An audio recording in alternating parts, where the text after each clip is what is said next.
Let's see how well I can work one-handed and how bored you get. So I was peeling garlic earlier. That's lunch. And I need to clean up the mess from that.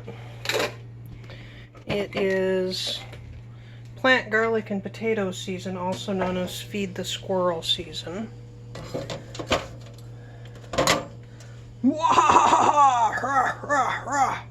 Sorry, that's garlic. Yeah, that's my sink. You thought it was going to be overflowing, didn't you? Admit it, admit it. That's the ginger. We grew ginger this year, so it grew a whole bunch. Go back in, go back in. Ah, I took it out. I cannot work one-handed. There we go. That's the ginger. It'll get chopped up later. That's the fig tree. Anyway, it's feed the squirrel season, so he's out in the rain planting potatoes and garlic and stuff. And I'm trying to clear all this off so that I can... I have this old planner book from... I don't know when it's from. Let's see. It's a really fun book for a few years. It's one of those housewives keep your life in order books. Hey, there's a calculator. Let's see. My weight was 244. My weight has been pretty steady my whole life. That'll have a date. No. Okay, I hate these electric things because they fade. But it should have a date. It does not have a date. Can I see the date? Anyway. Things to remember. Well, I was still going to a Mormon church at the time I had this, so this has got to be 20 years old, 30 years old. It's got good usable pages still in it. Empty, because I'm really crappy at using these things. Then it goes into addresses, which I don't want to show you people's addresses, so I'm going to show you dirt. Then an envelope for receipts, and an envelope for coupons, and an unfilled out page for family information. That's kind of, yeah. Miscellaneous budget. Did I ever fill out the budget pages? I never filled out the budget pages. Shopping list. Did I ever use the shopping list? I never used the shopping list. Party planner. And dates. So anyway, I'm going to go through and deconstruct it. That's the plan. Like 80% of this did not get used.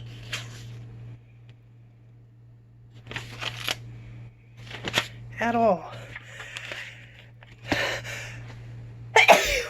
But I remember it as being very, very helpful. Which means it was the notes section. Oh, let's see. This has to have been maybe 2000, 2002-ish. So we have a doctor's appointment, lab and x-ray, eye exam, doctor's appointment, cardiac. That was my cardiac doctor, and yeah. Let's see. Yeah. That was my life. Doctor's appointments. And yeah. So we have a Lakewood envelope. Breast Cancer Resource Center to me. That would have been, yeah, I know what that was. That was cancer. So I know when I quit using this. 2003. Isn't that exciting? Anyway, I had the thought to take out everything that's used and go from there. But first I wanted to clean all this up. Yes, see my big cock? Yeah, I'm in that kind of mood. So I was cruising through Facebook, and I'm seeing a lot of posts that I can only label as wishful thinking. Everybody wants to think they know. This is what I'm working on right here, one-handed, and I'm putting most of it on the ground. And our household policy is if it hits the ground, the husband has to clean it up because I don't bend at the waist. So I had the thought I could clean this one-handed. I couldn't. Y'all didn't see that, right? Yeah, so that's what I just knocked all over the floor. This corn silk, because every time we eat corn, I dry the corn silk. That's almost dry. Corn silk is a really good diuretic. One of these tassels into a cup of water is the same as taking Lasix. It will clear out the water. It will make you dehydrated if you're not careful. So every time we eat corn, I dry the corn silk and I use it for my kidneys. Anyway, I'm having a problem with the amount of wishful thinking I'm seeing on posts. People think that because they want something to be true, it must be true posts.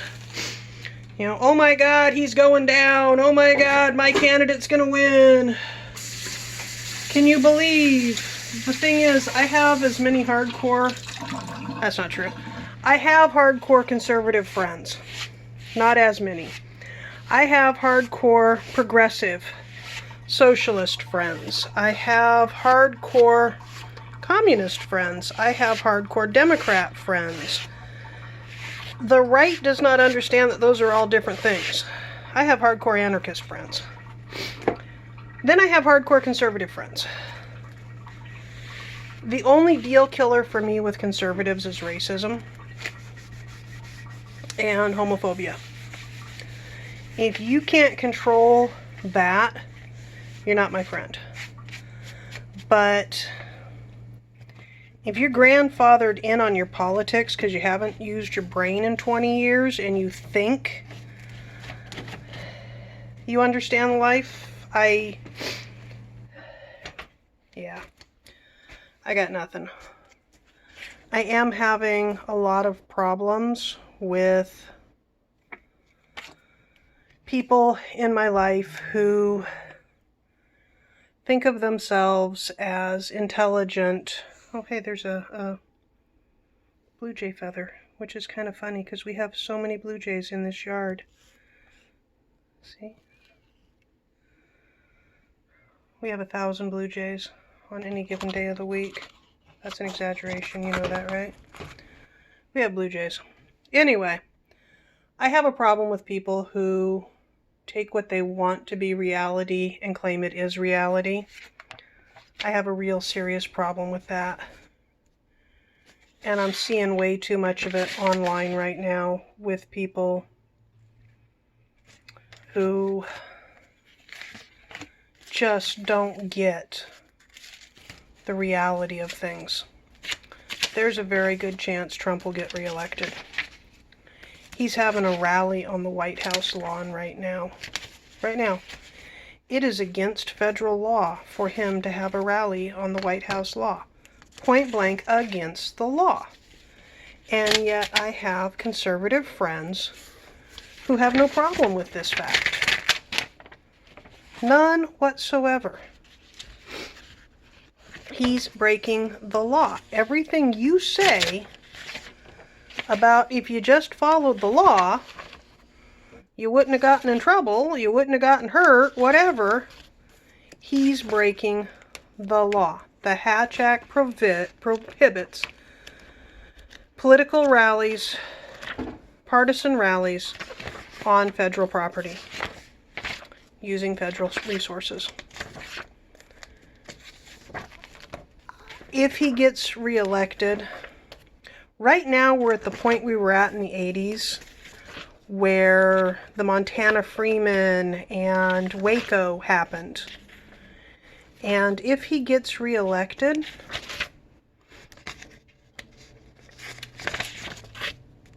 I don't know.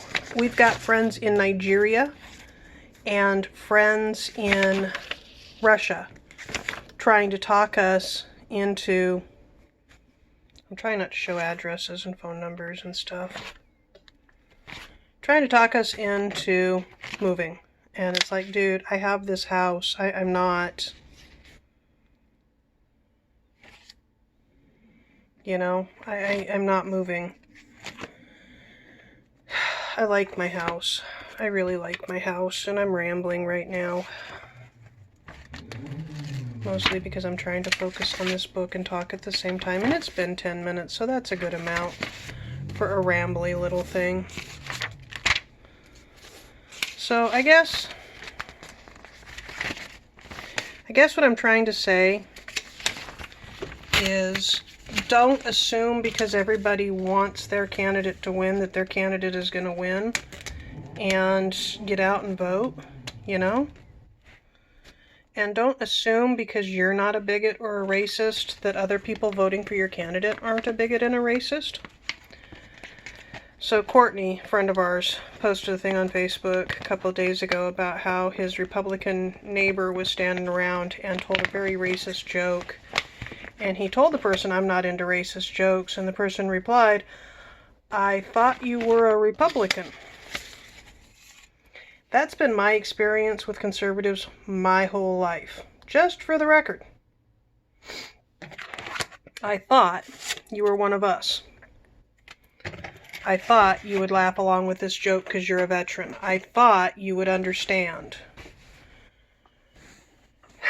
Yeah. I'll talk to you later.